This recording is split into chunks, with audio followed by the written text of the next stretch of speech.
Saïd Ben Moufok, bonjour. Bonjour. Donc vous êtes le coordinateur de Place Publique. Vous êtes engagé dans la bataille pour les municipales, même si Place Publique est dans une logique d'union de la gauche. Avant tout, on va en reparler, mais on va commencer par parler de vous, parce qu'on vous connaît peu. Et justement, l'actualité nous donne une occasion. Bruno Retailleau veut durcir les conditions de naturalisation. Moi, j'ai vu dans votre bio que vous étiez né en Algérie. Alors, est-ce que ça a été votre parcours, la naturalisation, comme Manuel Valls, par exemple ?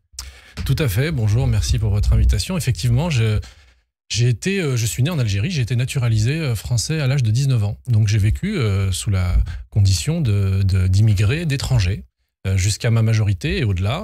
Et donc j'ai fait partie... C'était serein pour vous? C'était une angoisse? Vous aviez peur? Vous avez hésité peut-être entre les deux nationalités? Non, mais j'ai pu connaître cette période très longue durant laquelle on attend d'être naturalisé. Donc ça a pris des années pour mes parents.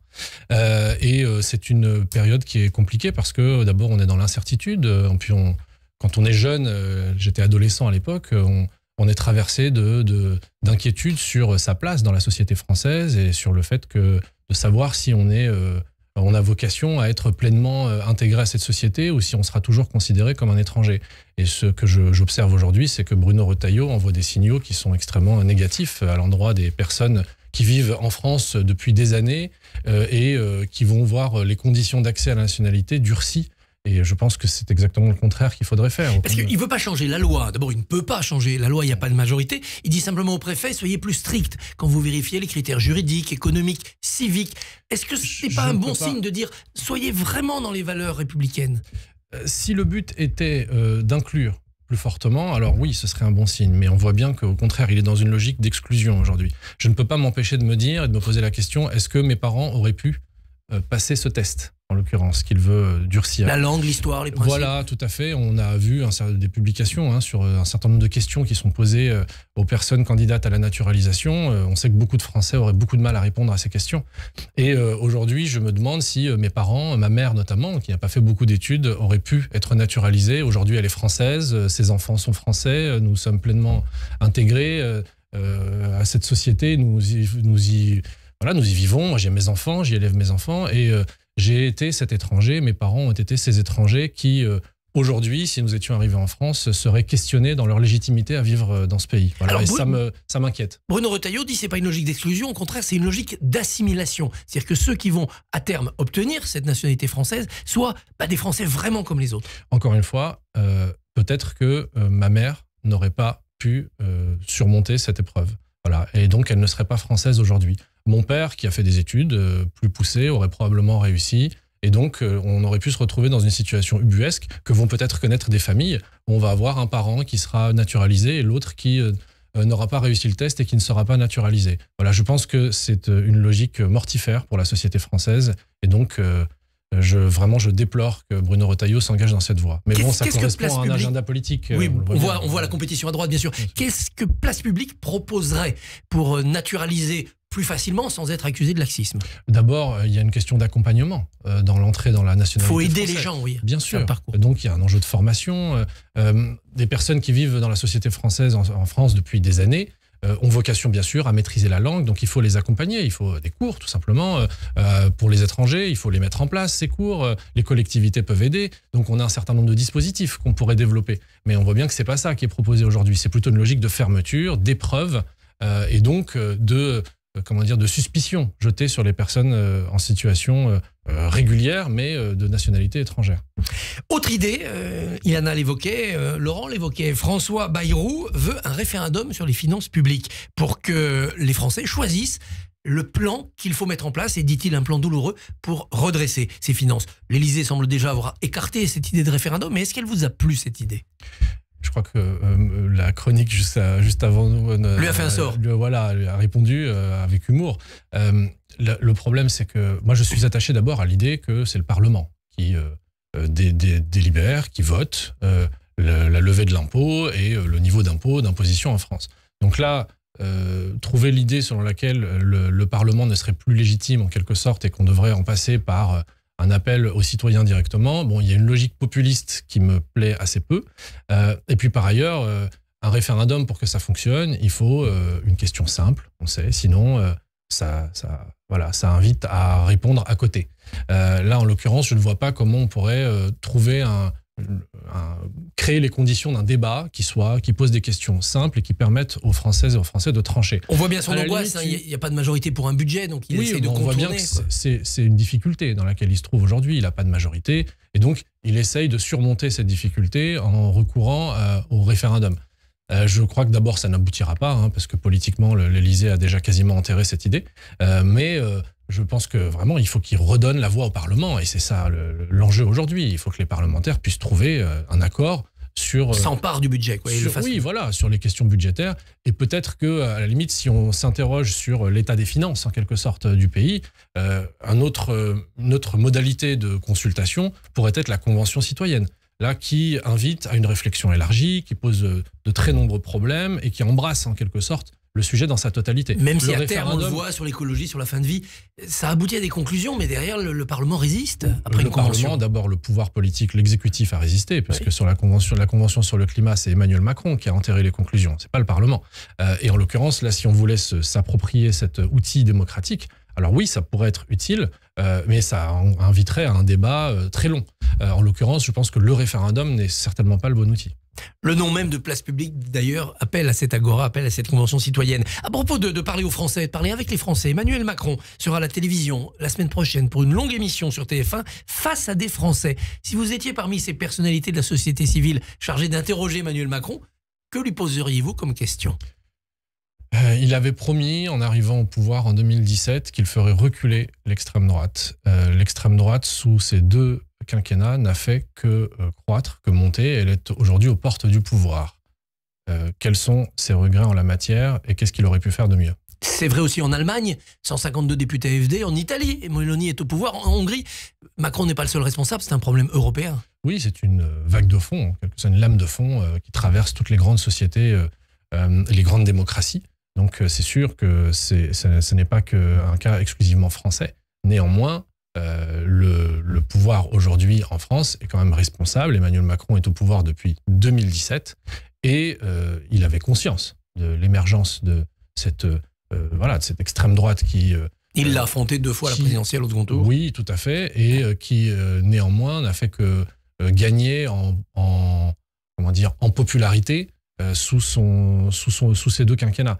La difficulté, c'est que aujourd'hui, on voit mal comment on peut éviter d'avoir l'extrême droite au 2e tour à la prochaine élection présidentielle. La proportionnelle, vous répondront, et François Bayrou et Emmanuel Macron, ça permet des alliances, ça permet de contenir. Pour la présidentielle, il n'y aura pas la proportionnelle. C'est pour le Parlement, bien sûr. Et on est tout à fait favorable à Place Publique.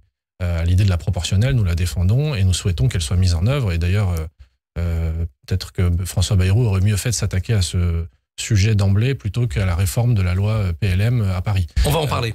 Mais voilà, donc pour moi, c'est vraiment une question qui se pose au Parlement, la proportionnelle, mais pour l'élection présidentielle, on sait qu'il y a de très fortes chances, pour qu'un sondage l'a démontré hier, on sait qu'on a de très fortes chances d'avoir Marine Le Pen ou Jordan Bardella, quel que soit le candidat du Rassemblement national, au 2e tour. Et au 2e tour, si c'est face à Mélenchon, l'extrême droite gagne, ça semble limpide. Oui. En revanche, s'il y a un candidat qui vient d'ailleurs, centre-droit ou centre-gauche, là, l'extrême droite n'a pas les portes grandes ouvertes. Donc on va regarder cette possibilité d'avoir un candidat autre que l'extrême gauche au second tour.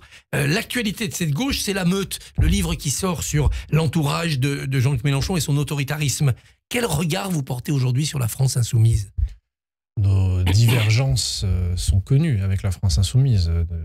Durant les élections européennes, on a pu porter un projet avec Raphaël Glucksmann qui était précisément une alternative à la gauche qu'on peut qualifier de populiste, qui a un problème avec la démocratie. Mais ça ne nous a pas empêché de signer le nouveau Front Populaire dans la foulée, donc on s'inquiète de ces fausses divergences. On a dû hiérarchiser les périls. Je vous rappelle qu'au moment de la dissolution, qui a surpris tout le monde, on s'est retrouvé en situation de devoir trancher entre ne pas faire alliance et laisser passer l'extrême droite, puisque ça aurait été un raz-de-marée pour le Rassemblement national, ou devoir signer un accord sous évidemment un certain nombre de conditions et empêcher l'arrivée de l'extrême droite au pouvoir. Donc pas de regret. On a fait ce choix. Pour autant, on a été pris de court la dernière fois. Maintenant, il faut se préparer à l'éventualité d'une dissolution. C'est ce que nous disons depuis l'épisode précédent, la dernière dissolution. Une fois, c'est une erreur. 2 fois, ce serait une faute. Donc, on se prépare sur le fond, dans l'éventualité d'une dissolution, pour pouvoir présenter des candidates et des candidats qui correspondent parfaitement à nos valeurs, à nos orientations politiques et ne plus avoir à s'engager dans un accord dans l'urgence tel que ça a été fait la dernière fois. Ça vous semble acquis aujourd'hui que cette gauche de gouvernement ne retournerait pas dans le NFP parce qu'elle aurait des candidats à elle, ou est-ce que ça ne dépend pas quand même beaucoup du congrès du PS du mois de juin? Bien sûr, enfin, ça dépend en partie du congrès du PS, bien sûr. Et nous appelons de nos voeux à une clarification stratégique. Je pense qu'elle aura lieu, je veux le croire en tout cas, et nous nous donnons les conditions, de toute façon, pour qu'aux prochaines élections, qu'elles soient anticipées ou en 2027, voilà, celles qui sont prévues d'ores et déjà, c'est-à-dire les élections locales et puis les élections nationales en 2027, et si ça devait arriver avant, de toute façon, nous nous tenons prêts à pouvoir présenter nos candidates et nos candidats. C'est le cas aujourd'hui, Place Publique est assez fort dans le pays pour que s'il y a une dissolution à l'automne, vous ayez des candidats à peu près partout où il le faut? On le sera, tout à fait, mais on n'a pas vocation à être tout seul dans notre coin. Il faut construire un arc suffisamment large et une gauche suffisamment large, rassemblée, pour pouvoir présenter des candidatures qui puissent l'emporter. Donc il y a un enjeu de rassemblement, bien sûr, mais ce rassemblement, il doit se faire sur des bases claires. On voit bien que ce rassemblement, il irait de Ruffin à Glucksmann. Est-ce qu'il peut aller un peu plus vers les macronistes de gauche? Est-ce qu'un accord avec Gabriel Attal, quand vous voyez ces dernières déclarations, ne serait pas envisageable? Je ne suis pas sûr qu'on puisse encore qualifier Gabriel Attal de macroniste de gauche. Il vient de la gauche. Ah oui, par le passé, mais bon, on a tous le droit d'avoir un passé, mais ce qui m'intéresse, c'est le présent. En l'occurrence, Gabriel Attal, aujourd'hui, est plutôt à droite, au centre droit, mais peu importe. En tout cas, on a des divergences là aussi, des différences politiques qui sont manifestes sur un certain nombre de positionnements, donc je ne vois pas comment on pourrait trouver les conditions d'un accord avec Gabriel Attal. Non, on a une famille politique qu'on appelle la gauche, voilà, ce qui n'empêche pas évidemment à des personnes plus issues du centre ou qui d'ailleurs ne se reconnaîtraient pas forcément dans le vocable gauche de se retrouver dans les idées qu'on porte. Parlons de Paris. Vous êtes engagé donc dans cette bataille. Est-ce que vous avez un favori, un préféré pour la primaire au Parti Socialiste? Il y a 3 candidats. Ou est-ce que vous ne vous en mêlez pas? Non, d'abord, je ne suis pas au Parti Socialiste, je suis à Place Publique. Donc nous sommes un parti différent et j'ai le plus grand respect pour les militants socialistes, d'abord avec qui j'ai fait campagne dans les élections européennes et durant les dernières campagnes. J'ai le plus grand respect pour les 3 candidats de la primaire socialiste, qui sont des personnes que j'estime à titre personnel, et donc je leur souhaite à toutes et tous le meilleur. Et au lendemain du choix des militants socialistes à Paris, vous tendrez la main aux vainqueurs et vous commencerez à discuter d'une union? On discutera bien sûr, parce que personne ne peut gagner seul à gauche à Paris. C'est une évidence. Donc on a tous besoin les uns des autres pour faire en sorte que Paris reste à gauche. Et puis il se trouve qu'on a un bilan commun, puisque nous avons tous participé à la précédente mandature, la mandature qui se termine. Nous nous reconnaissons toutes et tous dans l'héritage d'Anne Hidalgo, bien sûr. Donc nous avons ceci de commun qui nous permet d'envisager la suite ensemble. Il va falloir qu'on gagne ensemble. Si la loi Paris-Lyon-Marseille change, si on vote pour une sorte de liste unique à Paris, est-ce que ça vous favorise, est-ce que ça vous défavorise? D'abord, cette loi, si elle devait changer le mode de scrutin, serait forme de tripatouillage électoral. Parce qu'à un an d'un scrutin, à moins d'un an maintenant, c'est quand même scandaleux. C'est pas le principe qui vous gêne, c'est le calendrier. Oui, le calendrier, et puis surtout les modalités. Parce que, en fait, changer simplement les règles de calcul électoral, ça ne répond pas aux questions de fond qui sont soulevées. Le pouvoir des maires d'arrondissement, tous les enjeux démocratiques liés à cette réforme. Donc, je ne suis pas sûr que ça passe pour une raison simple, c'est que le Conseil constitutionnel pourra parfaitement trouver que cette loi n'est pas valable. Néanmoins, si ça devait passer, de toute façon, Paris est à gauche. Vous voyez les résultats des élections précédentes. Une union très large à gauche nous permettra de l'emporter. Très large, c'est-à-dire jusqu'à LFI cette fois-ci qu'il faudrait réintégrer? Je dis clairement qu'il n'y aura pas d'alliance avec LFI, donc cette question ne se posera pas. Vous êtes optimiste sur ce schéma d'union à Paris, en France? Il y aura une gauche de gouvernement unie dans les années qui viennent? Ah oui, je suis très optimiste là-dessus. Oui, parce que d'abord, on tire des leçons de ce qui s'est passé et on veut gagner, on va gagner parce qu'on a nos idées à défendre, on va les porter. Saïd Ben Moufok, merci, bonne journée. Merci. Radio J.